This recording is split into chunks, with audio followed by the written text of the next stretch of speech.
कल एक 2 साल का बच्चा आया था, तो उनकी जो उसका 2 साल का जो बच्चा है, उसको क्या हुआ कि 2 साल तक तो वो ठीक था, वो बोलता भी ठीक था, लेकिन अचानक से उसको बुखार आया, उसके बाद झटके आने लगे।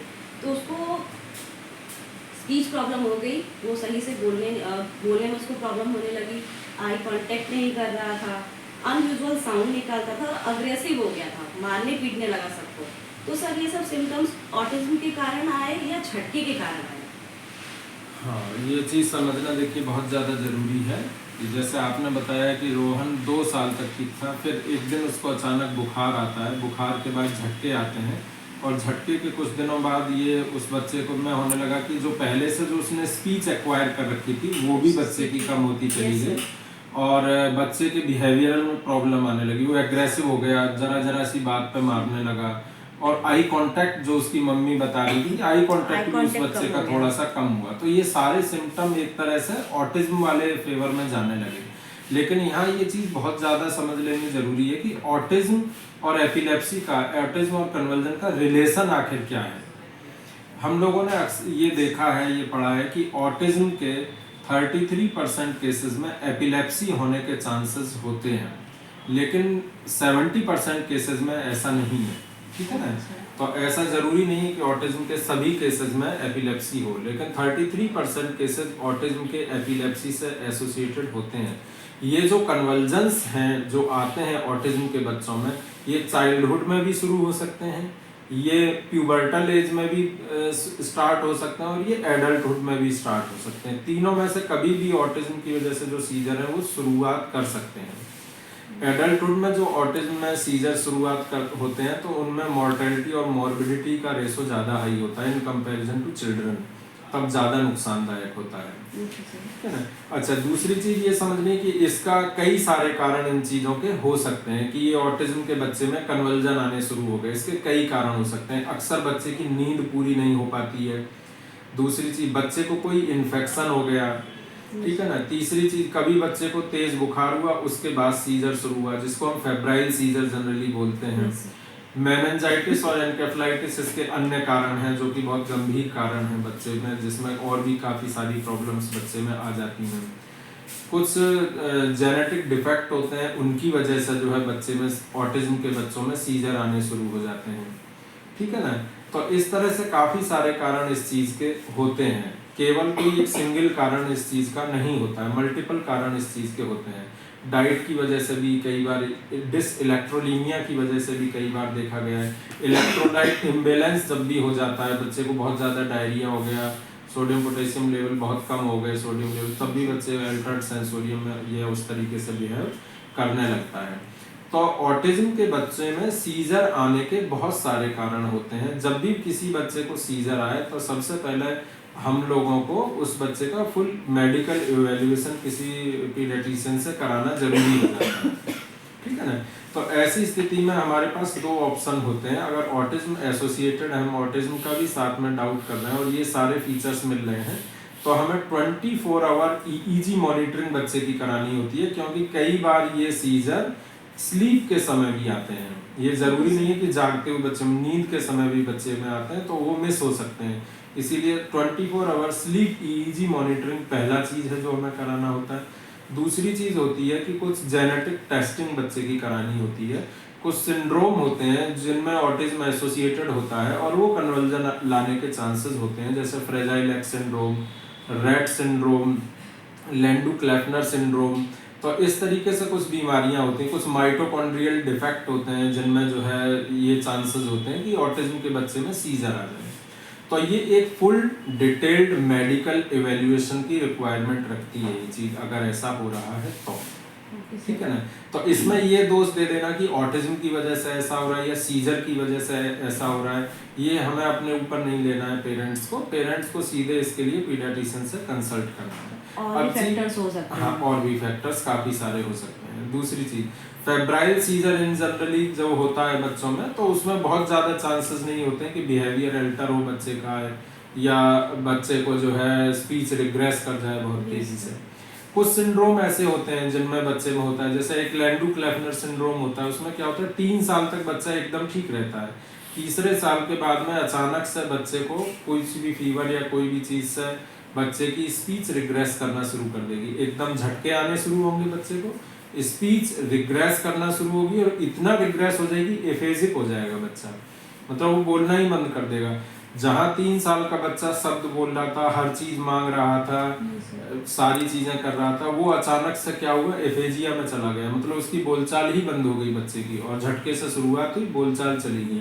और ऑटिस्टिक रिग्रेशन सिंड्रोम के भी फीचर, अनयूजुअल साउंड्स वो निकालने लगा, एग्रेसिव हो गया, मार पिटाई करने लगा बच्चों के साथ, चीजों को उठाकर फेंकने लगा। ये सारे सिम्टम इस सिंड्रोम में शुरू होते हैं। हालांकि रेयर है, लेकिन फिर भी एक प्रोबेबिलिटी इस चीज की बनती है कि हमें ये सारे इंपॉर्टेंट जो सिग्निफिकेंट सिंड्रोम है, इनको रूल आउट करना जरूरी है जब भी हम ऑटिज्म का बच्चा देखते हैं। क्यों जरूरी है? क्योंकि देखिए, अगर इस सिंड्रोम की डायग्नोसिस बनती है बच्चे में, तो हम एंटी कन्वर्सेंट थेरेपी के द्वारा प्लस ACTH के इंजेक्शन के द्वारा, एड्रीनोकॉर्टिकोट्रोपिक हार्मोन के द्वारा इस कंडीशन को कंट्रोल कर सकते हैं। लेकिन अगर हमने डायग्नोसिस ही नहीं बनाई, हमने इस तरफ सोचा ही नहीं कि ये चीज भी एसोसिएटेड हो सकती है, तो हम ट्रीटमेंट कहाँ से करेंगे? काफी सारे मेटाबॉलिक सिंड्रोम है जिनमें ट्रीटमेंट अवेलेबल है एंजाइम्स के थ्रू, तो वो हम बच्चे की अगर डायग्नोसिस प्रॉपर बन जाएगी, फुल वर्कअप हो जाएगा, तो हम उस दिशा में काम बच्चे के ऊपर कर सकते हैं और इन परिस्थितियों को कंट्रोल भी कर सकते हैं। एंटी कन्वर्सन थेरेपी चलने के बाद काफी सारे बिहेवियरों में बच्चे में सुधार आता है। कन्वर्जन में तो सुधार आता ही है, उसके बाकी अदर पैरामीटर में भी इम्प्रूवमेंट देखा गया है, पहली चीज। दूसरी चीज, इस वजह से हमें इन बच्चों की कभी भी डायग्नोसिस डिले पे नहीं जाना चाहिए। हमें डायग्नोसिस कोशिश करनी है बच्चे की टाइमली हो जाए, डायग्नोसिस डिले ना हो। क्योंकि अगर डायग्नोसिस डिले होगी तो अगर मान लीजिए हमें बच्चे में ज़रूरत है फिजियोथेरेपी की या ABA थेरेपी की या ऑक्यूपेशनल थेरेपी, वो सब लेट होते चले जाएंगे, जो कि बच्चे के हित में नहीं है।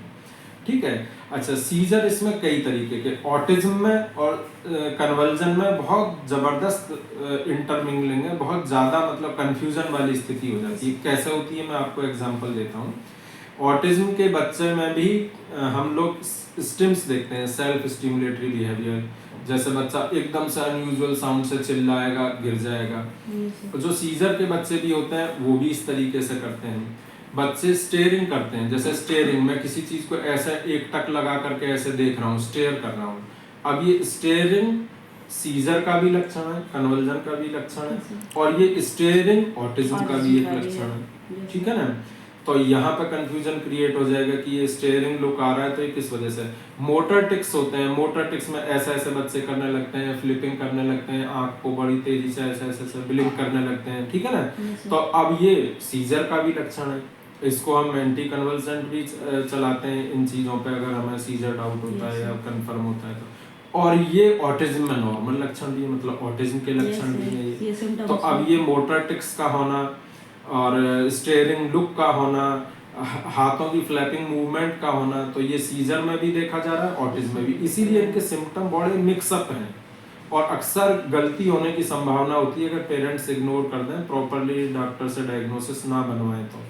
वो ऑटिज्म समझते रहेंगे और बच्चा कन्वर्स करता रहेगा और न्यूरोनल डैमेज बच्चे का होता रहेगा। ठीक है।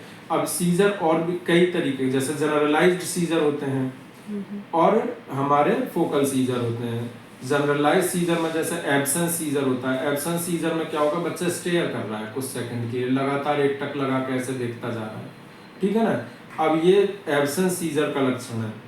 इसमें ब्रेन के दोनों एरिया हमारे इन्वॉल्व हो रहे हैं, राइट ब्रेन भी लेफ्ट ब्रेन भी। टॉनिक क्लॉनिक सीजर होता है। टॉनिक जैसे आपने देखा, हाथ क्लेंच कर लिया, मुंह टेढ़ा हो गया, मुंह से झाग आने लगे, आंखें एक तरफ अप्रॉल हो गई, तो ये टॉनिक क्लॉनिक सीजर है। इसमें क्या हो रहा है, बच्चा 5 मिनट तक मैक्सिमम इस एक्टिविटी को कर सकता है। हाथों को क्लेंच कर लेगा, पैरों को क्लेंच कर लेगा, मुंह से झाग आने लगेंगे, आंख अप्रॉल हो जाएंगी। तो 5 मिनट्स तक ये चीज चलती है। अगर मोर देन 15 मिनट चलती है तो फिर हम स्टेटस एपिलेप्टिकस बोलते हैं, वो बहुत खतरनाक कंडीशन होती है बच्चे की। तो अब इसमें बच्चा इस तरीके से स्टेयरिंग कर रहा है, ऊपर आंख कर रहा है, तो कई बार ऑटिज्म के बच्चे भी ऐसा करते हुए दिख जाते हैं। ठीक है ना। तो यहाँ हमें ये ध्यान रखना है कि ये जनरलाइज्ड टॉनिक क्लॉनिक सीजर का एग्जाम्पल है। और पार्शियल सीजर्स होते हैं, उनमें बहुत कम समय के लिए सीजर एक्टिविटी होती है। कई बार स्लीप के अंदर भी उनमें सीजर आ रहे होते हैं, नींद में भी बच्चे को झटके आ रहे होते हैं, और हम अगर 24 आवर ईजी मॉनिटरिंग नहीं करेंगे तो फिर होल्ड कर दीजिए। तो 2 की मैसेज हम इस चीज़ पर देना चाह रहे हैं ऑटिज्म और सीजर पर। पहला की मैसेज हमारा ये कि 33% ऑटिज्म के बच्चों में सीजर आने की पॉसिबिलिटी होती है, एपिलेप्सी जुड़ी हुई होती है, ठीक है। तो हमें इस चीज़ को इग्नोर नहीं करना है, हमें जेनेटिक टेस्टिंग और ईईजी मॉनिटरिंग 24 आवर करानी है डॉक्टर के परामर्श पर, स्वयं नहीं, ठीक है। दूसरी चीज़ ये है कि कन्वर्जन के बाद अगर ये बिहेवियरल चेंजेस वाले फीचर आते हैं तो हमें इन्हें इग्नोर नहीं करना है, हमें ऑटिस्टिक जो फीचर आ रहे हैं इनके लिए थेरेपी को स्टार्ट करना है। अगर ये रूल आउट हो गया है कि हाँ कोई सिंड्रोम नहीं है और फिर ये फीचर आते जा रहे हैं तो तुरंत हमें थेरेपी पर बच्चे को ले लेना है, ठीक है। और थेरेपी पहले भी एडवांस में भी शुरू कराना कभी नुकसानदायक नहीं रहता है।